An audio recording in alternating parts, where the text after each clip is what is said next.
Daniel Bwala, thank you so much for joining me on Head to Head. Nigeria is a proud, sovereign, independent nation, a powerhouse in Africa. So why did you just let Donald Trump and the United States bomb your country on Christmas Day? The United States government did not bomb our country. The decision by the U.S. government was anchored on the intelligence sharing between Nigeria and the United States and the agreement on the operation. So Donald Trump just didn't bomb Nigeria on his own whim? No. The U.S. Secretary of State, Marco Rubio, called our own foreign affairs minister when the decision was made that that was the time to strike, and the foreign affairs minister got in touch with the president. So this was a joint operation, you're saying? Yes, it was a joint operation. On the Nigerian... What I don't understand is, how can it be a joint operation? Yeah. Donald Trump says that there is a genocide going on against Christians carried out by Muslims with your government turning a blind eye. You've called that narrative a hoax. You said it creates discord in Nigeria. Right. So when Donald Trump says he's bombing Nigeria to protect Christians from a genocide, is he lying? We both disagree as to whether the so-called genocide in Nigeria was against Christians. We believe that it is a targeted killing by insurgents, Boko Haram bandits, and all of these criminal elements against the people of Nigeria, Christians, Muslims, and those who have not identified with any religion. Donald Trump believed it is Christians. We now felt, rather than arguing about whether it is against Christians or not, there is one area we both agree, that we have a joint interest in the fight against terrorism. But you're fine with the fact that his motivation is something you disagree with. You think it's a hoax? Yes, because... So when Donald Trump says there is a genocide against Christians in Nigeria, is he telling the truth? It is a half-truth, in the sense that, yes, Christians have been affected, but the whole truth is that both Christians, Muslims, and those who have not identified. I said the narrative of Christian genocide was a hoax. That's his opinion. Everybody's entitled to it. Is he right or wrong? We believe there is a targeted killing of all Nigerians. Evidence has shown. And that is where we are focused on fighting terrorism. So let's talk about the terrorism. Right. Trump claimed he targeted, quote, ISIS terrorist scum. Right. And every camp got decimated. But a lot of investigative reporting on the ground shows that few, if any, combatants were killed. Some bombs landed in empty fields. A local leader in one of the districts said, the same militants we knew are still there, loitering around our communities. No, there were killings of terrorists. That's not what local leaders So I can call local television that testified. Arise News did, Channels Television did. Okay. So there was the killing of terrorists. Well, you're not on the ground, with respect. No, I didn't. Al-Haji Bunu, who's a traditional ruler in the district, says, we saw no dead bodies, even where the bombs fell. Those are his words. No, because the bomb didn't fall in the town. It was at the camp, that enclave, where they gathered. Are you okay with having the Americans bomb Nigerian people's homes? I'm not aware of that one. You're not aware of Moroniki Saka, who said, I began to scream for help. I had to crawl my way out of the room. The missile tore through her apartment building, according to the Washington Post. How about Musa Soliu? I was in my room. I was buried under the ruins. I don't know how to restart my life. My belongings are destroyed. Houses were not destroyed. Are you telling us that Nigerian citizens are lying about being bombed by the US? I am saying that the military operation that was conducted on that day was targeted as terrorists, and we hit them. You have a history of not hitting terrorists and hitting civilians. You know that, right? Your country. I'm not aware. Oh, well, on December 21st, the Nigerian Air Force said that they handed over compensation to people who were hit in an accidental airstrike on Christmas Day 2024. Do you just bomb every Christmas? When and when? Christmas Day 2024 and Christmas Day 2025. I dispute that fact. We'll take it up with the Nigerian Air Force. Let me ask you this. Since President Tinubu came to office in 2023, the situation has worsened in your country. You have a mixture of militant groups, you have bandits, you have clashes between herders and farmers. We also have Nigeria is now of foreign interest in Nigeria. I'm sure. Nigeria is now the 5th deadliest country in the world. Are you proud of that record?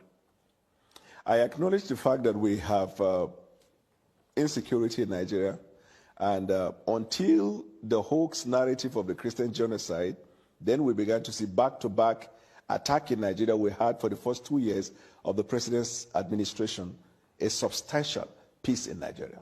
Actually, the number of deaths went up on the president's watch. After this incident of a Christian genocide. And by the way, when did that begin? There is no country of the world today that is free from insecurity. No, there are parts of London that's why you can't go in the evening.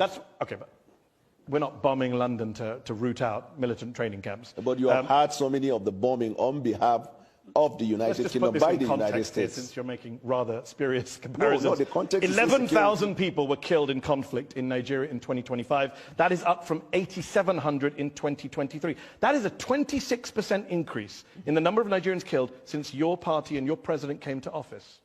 That's a pretty awful record. It's awful.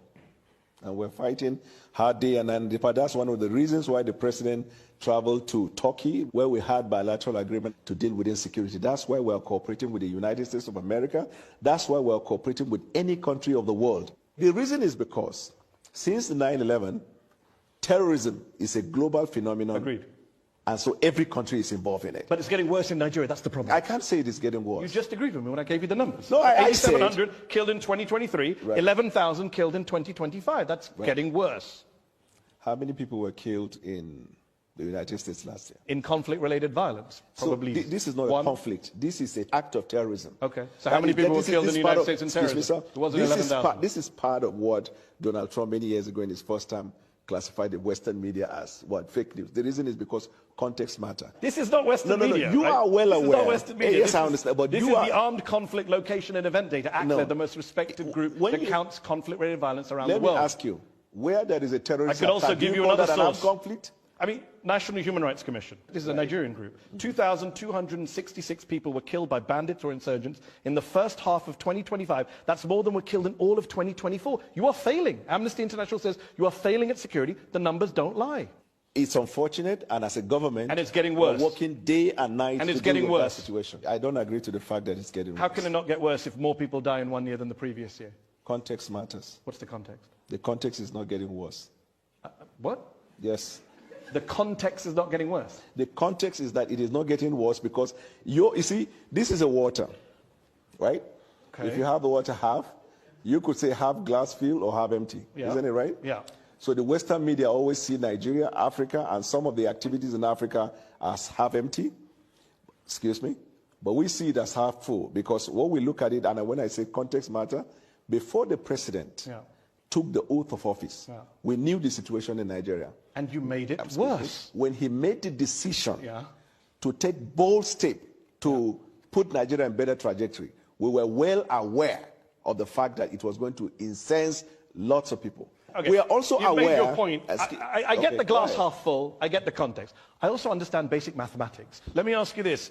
President Tinubu only declared a national emergency in November of 2025, brought in a raft of policy changes after Trump declared your country to be a country of particular concern for failing to deal with the threat of Christians. Does your government only spring into action when it is internationally shamed into doing so? Unfortunately for you, 6 months before that, we arrested the leaders of La Kurawa and Boko Haram. Some months before that, we killed a certain number of terrorists that the U.S. government, State Department, commended Nigeria. The Why- but U.S. you only I'm brought in a calling- national the emergency. U.S. Embassy celebrated the fact of the exploit of Nigeria before Donald Trump said that. But again, he shamed you and you declared a national emergency. You didn't do it before he shamed We declared the national emergency 6 months before Donald Trump's statement. you. No, that's not true. The president It was in November of Nigeria, 2025. No.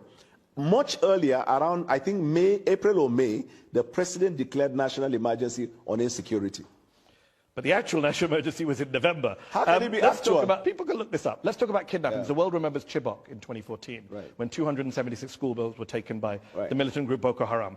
Very little has changed, unfortunately, in Nigeria. Just last November, 250 students and staff were kidnapped from St. Mary's Catholic School in Niger State. 2 years into Tinubu's presidency, Nigerian research firm SBM Intelligence said, and I quote, Nigeria's kidnap for ransom crisis has consolidated into a structured, profit-seeking industry. That's embarrassing for your country that you have a kidnapping Yes, industry. I agree with the fact that the insecurity associated with kidnapping has now become a crisis economy. But much more than that, I know of our government's effort in dealing with that insecurity. If you have a little understanding of the nature and the boundary and the geographical measurement of Nigeria and the tendency for insecurity to come in, then you will understand that we're fighting a hydra-headed insecurity situation. With respect to the kidnapping of children, the government has taken measures already. We've introduced what we call Save the School, where students and schools that are in remote places where there is no security are brought back into state capital where they get the education that they need. But Nigerian people don't believe you. 2 out of 3 Nigerians say that Where did you security... get that information? Africa Barometer. May of 2024, 2 out of 3 Nigerians say security agencies are handling the abduction of Nigerians fairly badly or very badly. 1 in 3 Nigerians say they personally know someone who's been kidnapped. Yeah, you have These a are stunning still- statistics. Amnesty, Human Rights Watch have lined up to say that you have allowed impunity to flourish, you have failed to apply lessons from previous attacks, damning indictments of I your put security it to you, service. that's not what they said. That's That not what is Amnesty not said? what yes. I've Amnesty, literally got the quote right here. cut it. The authorities' failure has allowed impunity to flourish and the killings to spread to many parts of the country. Source. Amnesty International, February 8th, 2026. Well, I'm not aware of that one. You're not aware of that one. I am at aware. The weekend, I'm aware. At the weekend, you put out a video to music of you and a team researching and prepping for this show. And yet every time I've asked you something, you say, I'm not aware of that. What were you researching in that video? You're really funny. Let me tell you I'll ask you a this. serious question. Amnesty no, no, no, International, no. you asked me for a If source, you ask- I read out the source. You asked me for a date, I read out the date. What's your response other than picking up glasses of water? No, Amnesty has a history of calling everything bad. Okay. I think want to ask you, that's what every what authoritarian is government in the Amnesty- world has What said. is Amnesty's report about U.S.? Bad. Not just bad. You didn't use the word bad. You read. Yeah, what very they said. bad. Governments who do bad things, they all criticize human rights groups. No. Yeah, they do. I do dispute this that. for a living.